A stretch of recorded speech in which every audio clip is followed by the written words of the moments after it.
नमस्कार मित्रांनो, मी प्राध्यापक गजानन नेरकर, DSG अर्थजागृती या शैक्षणिक चॅनलमध्ये आपल्या सर्वांचं हार्दिक स्वागत आहे.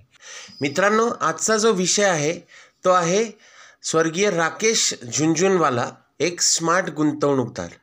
तर मित्रांनो, आपल्या सर्वांना माहितीच आहे, राकेश झुनझुनवाला हे एक मोठे गुंतवणूकदार मानले जातात भारतामध्ये आणि त्यांचं निधन झालेलं आहे आत्ता.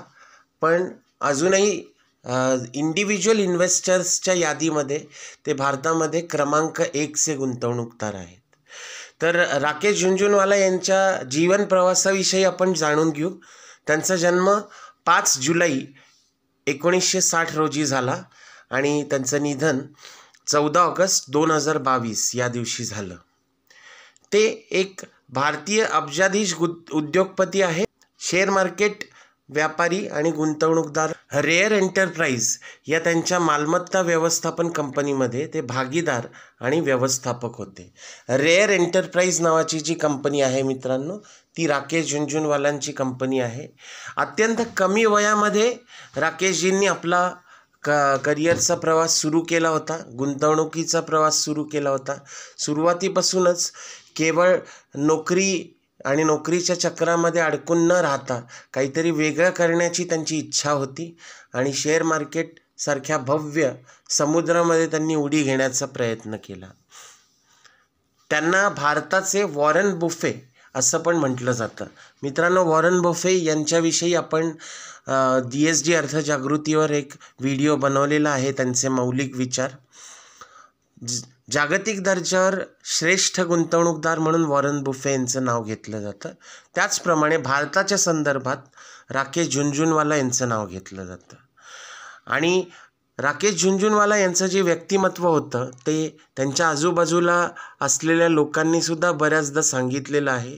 अतिशय परिसासारखं असं व्यक्तिमत्व होतं. म्हणजे लोखंडासारखे लोक त्यांच्याकडे यायचे आणि यांच्या परिसस्पर्शाने त्या लोकांचं कल्याण व्हायचं, त्या लोकांची प्रगती व्हायची, असं व्यक्तिमत्व राकेश झुनझुनवाला यांचं होतं. त्यांच्या जीवन प्रवासाविषयी आणखी काही मुद्दे जाणून घेऊ. भारताचे वॉरन बुफे का म्हटलं जायचं, तर मित्रांनो, गुंतवणुकीच्या क्षेत्रामध्ये अत्यंत ठोस अशी पावलं राकेश झुनझुनवाला यांनी उचलली होती. त्यांचं जे रिस्क मॅनेजमेंट होतं, म्हणजे लॉस कमी करण्याची जी क्षमता असते ती कमालीची होती. आणि प्रॉफिट हा मल्टिप्लाय करणं, कमी गुंतवणुकीमध्ये जास्त प्रॉफिट मिळवणं, गुंतवणूक अनेक पटीने वाढवणं, ही विशेषता राकेश झुनझुनवाला यांची सांगण्यात येते. याच्यात एक साधं छोटं उदाहरण देतो. कोविड-19चा जो क्रायसिस होता त्याच्यामध्ये मार्केटमध्ये मोठा क्रॅश आला होता. तर अंदाजे मार्च-एप्रिल 2020च्या दरम्यान निफ्टी हा अंदाजे 12,000पर्यंत आला होता, 12-13,000पर्यंत. अशा स्थितीमध्ये टाटा मोटर्स हा जो शेअर आहे तो अवघ्या 61 रुपयामध्ये राकेश झुनझुनवाला यांनी विकत घेतला होता आणि तो आज 1100 ते 1200च्या रेंजमध्ये आहे. म्हणजे अवघ्या 3 वर्षात तो 20 पटीने वाढलेला आहे. तर काही लाख क्वांटिटी टाटा मोटर्सचे राकेश झुनझुनवालांनी घेतली होती. त्यांची संपत्ती जवळपास 20 पटीने या काळात वाढली. हा एक साधा त्यांचा मुद्दा आपल्याला सांगता येईल. राकेश झुनझुनवाला हे स्वतः चार्टर्ड अकाउंटंट होते मित्रांनो. त्यांना फायनान्सची जाण होती. त्यांना अकाउंटिंग, टॅक्सेशन, इन्व्हेस्टमेंट या सर्व विषयाची जाण होती. 1985मध्ये वयाच्या 25शीपासून शेअर मार्केटमध्ये 5,000 रुपयाच्या भांडवलापासून त्यांनी सुरुवात केली गुंतवणुकीला आणि वयाच्या 62व्या वर्षापर्यंत शेअर मार्केटमध्ये त्यांचं उत्पन्न हे तब्बल 47,000 कोटीपर्यंत गेलेलं होतं.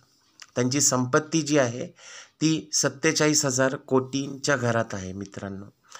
त्यामुळे एक मोठी लेगसी, एक मोठा वारसा आपल्या पुढच्या पिढीला ठेवून गेलेत राकेश झुनझुनवाला. फोर्ब्सच्या सर्वेनुसार राकेश झुनझुनवाला हे भारतातील 36व्या क्रमांकाचे श्रीमंत व्यक्ती होते. तर त्यांचा संपूर्ण भारतातील श्रीमंत व्यक्तींमध्ये 36वा क्रमांक होता. त्यांचे काही मौलिक विचार आपण जाणून घेऊ मित्रांनो. जर तुम्हाला मार्केट समजून घ्यायचे असेल तर तुम्हाला महिलांना समजून घ्यावे लागेल. मित्रांनो, आपण सर्वजण जाणताच की महिलांचं व्यक्तिमत्व जे असतं ते बहुरंगी असतं आणि त्यांचे स्वभाव, त्यांच्या सर्व छटा हाताळणं हे ज्या व्यक्तीला जमलं त्याला मार्केट हाताळणंसुद्धा जमू शकतं. असा एक गमतीशीर उपहासात्मक टिप्पणी राकेश झुनझुनवाला यांनी केलेली आहे. व त्यानंतर तुम्ही महिलांसोबत चांगले नाते घेऊ शकत नाही किंवा तिला बुली करून तुमच्यासोबत चांगले संबंध असू शकतात. तिचे फॉलो करून, तिचे आदर करून, तिचे स्वीकारणे आणि हे सगळं स्टॉक मार्केटसारखंच आहे. जसं मित्रांनो मी सांगितलं तुम्हाला की त्यांचे जे विचार असतात, त्यांच्या ज्या पद्धती असतात त्या जरा कॉम्प्लिकेटेड मानल्या जातात. स्वभावाचे चढ उतार किंवा विविध छटा महिलांच्या व्यक्तिमत्वामध्ये असतात. त्या जर तुम्हाला हाताळता आल्या तर स्टॉक मार्केट तुम्ही चांगलं हाताळू शकता. हा राकेश झुनझुनवालांचा विचार आहे. टिप्स हे आरोग्यासाठी हानिकारक आहेत किंवा धोकादायक आहेत. मित्रांनो, टिप्सवर जे काम करतात, जसं की शेअर मार्केटमधून कमवण्यासाठी काही लोकांना टिप्स देण्यात येतात की हा कॉल विकत घ्या, हा पुट विकत घ्या किंवा हा शेअर विकत घ्या. त्यावर राकेश झुनझुनवालांचा मुळीच विश्वास नव्हता. ते स्वतः अभ्यास करायचे आणि स्वतः गुंतवणूक करायची. तुम्ही जे खरेदी करता ते नाही, ते तुम्ही कोणत्या किमतीत खरेदी करता हे जास्त महत्त्वाचे आहे. हे राकेश झुनझुनवालांचं एक महत्त्वाचं सजेशन आहे मित्रांनो की तुम्ही म्हणजे उदाहरणार्थ एखादा माणूस म्हणाला की माझ्याकडे टाटा मोटर्सचे शेअर्स आहेत, तर आज टाटा मोटर्सचे शेअर्स हे 1100 ते 1200 रुपयामध्ये आहे. तुम्ही कोणत्या किमतीला खरेदी केले होते? तुम्ही 60 रुपयाला, 70 रुपयाला, 100, 200 का 500 रुपयाला खरेदी केले होते? हे जास्त महत्त्वाचं आहे मित्रांनो. तुम्ही बॉटमला बाय केलं, तुमच्याकडे बॉटम असेल तर ती इन्व्हेस्टमेंट ही चांगली आहे असं म्हणण्यात येतं.